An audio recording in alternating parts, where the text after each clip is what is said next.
Hello, I'm Marcy. Welcome to MoneyMarci.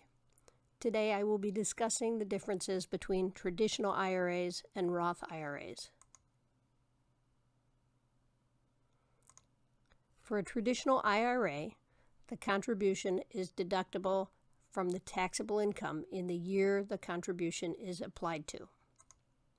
For a Roth IRA, there is no deduction of contribution.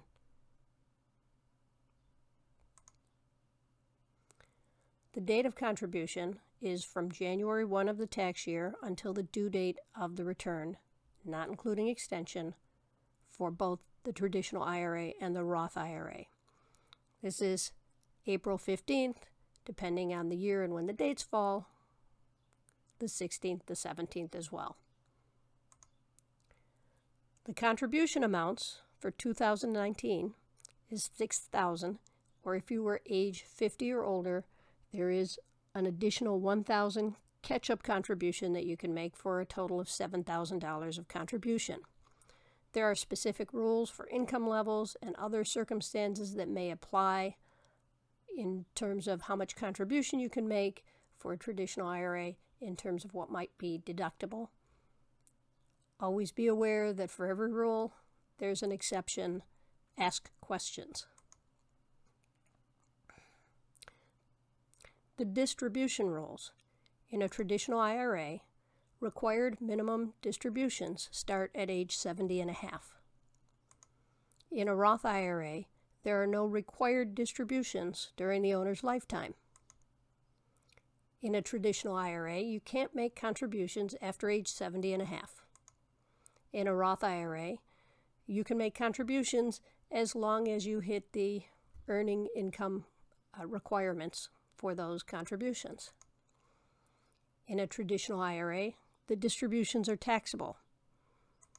In a Roth IRA, qualified types of distributions are not taxable. In a traditional IRA, distributions when you're under the age of 59 and a half, there will be tax and penalty. There are exceptions, but that's the standard rule for those. In a Roth IRA, you can withdraw your contributions with no penalty or taxes after 5 years. If you're over age 59 and a half and you've owned your Roth IRA for more than 5 years, no taxes or penalties on any distributions.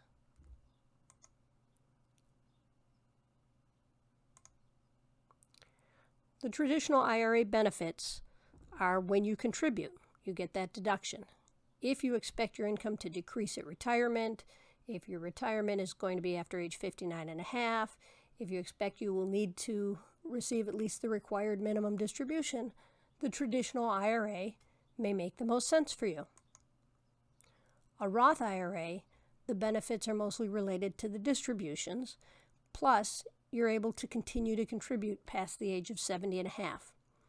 If you expect you may not need your retirement distributions, or you may need to access your contributions back at a younger age, or you may be working past 70 and a half and would like to continue to contribute, the Roth IRA may make the most sense for you.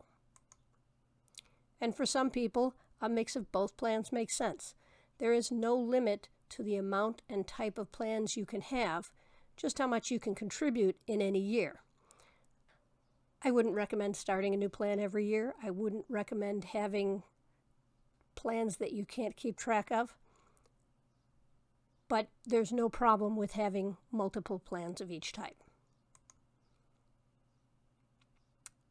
Now, I've oversimplified the differences and the options and opportunities of these two main types of IRA retirement plans. Hopefully, this is enough information for you to go to a professional and have a conversation about what makes the most sense for your circumstance. I didn't cover the various exceptions to these basic rules. Be aware that they're out there, and make sure that when you talk to a professional, you're very clear about what your situation is so that they can help you make the best decision for your situation. Thank you for stopping by. I hope to see you next time.